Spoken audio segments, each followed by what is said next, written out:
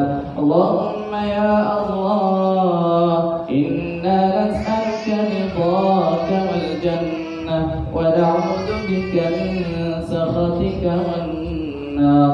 اللهم بارك لنا يا الله في رجب وشعبان، بلغنا رمضان.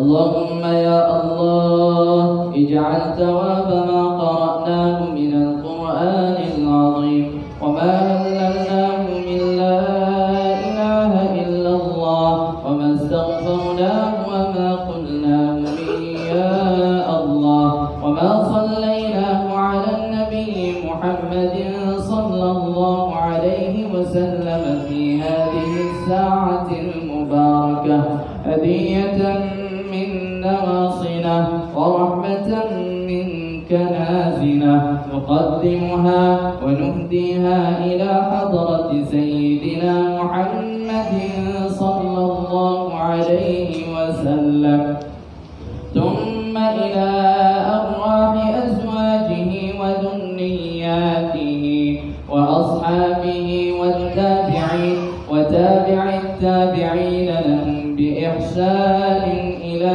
يوم الدين، ثم إلى أرواح العلماء والفقهاء والأصوليين والمفسرين والمحدثين، خصوصا إلى أرواح من اجتمعنا هنا بسببهم، وإلى أيضا أرواح أهل القبور من جميع المسلمين والمسلمات والمؤمنين والمؤمنات برحمتك يا أرحم الراحمين.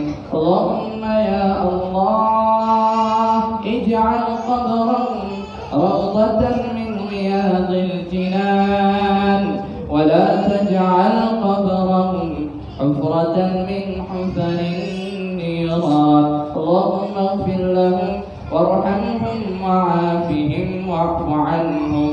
اللهم ربنا آتنا في الدنيا حسنة وفي الآخرة حسنة وقنا عذاب النار. اللهم بارك لهم فيما رزقتهم، اللهم بارك لهم فيما رزقتهم واغفر لهم وارحمهم. اللهم يا الله تقبل منا صلاتنا ودعاءنا وأعمالنا وقراءاتنا وعباداتنا وتهليلنا يا الله، إنك أنت السميع العليم، وتب علينا ذنوبنا إنك أنت التواب الرحيم. صلى الله وسلم عليه والحمد لله رب العالمين. تقبل الله منكم. Terima kasih kepada tuan-tuan yang sudi menunggu. Maka berakhirlah program kita pada hari ini. InsyaAllah untuk pemuncaknya seperti yang kita maklum, jemaah telah disediakan. InsyaAllah bagi pihak tuan rumah, tuan-tuan boleh terus kepada jemaah yang telah disediakan. Dan untuk kita nak tangguh program pada hari ini, saya bagi bagi diri saya dan juga mewakili Al-Fadhil Ustaz, sekira ada kesilapan dan kekurangan, kami mohon maaf. Dan terima kasih yang tidak terhingga kepada tuan rumah yang memberi peluang kepada kami, dan terima kasih yang juga tidak terhingga kepada tuan yang sudi mari, ada yang dekat, ada yang jauh, yang sudi tunggu sampailah selesai program. Moga-moga pertemuan kita mengundang keberkatan dan rahmat daripada Allah Subhanahu wa taala. Yang baik daripada Allah, salah silap daripada kami. Sama-sama kita tengok majlis dengan kafaratul majlis dan salatul a'am. Subhanakallahumma wa bihamdika asyhadu an la ilaha illa anta astaghfiruka wa atubu ilaik. Bismillahirrahmanirrahim. Wal 'asr innal insana lafi khusr illa alladhina amanu wa 'amilus shalihat wa tawassaw bil haqq wa tawassaw bis sabr. Assalamualaikum warahmatullahi wabarakatuh.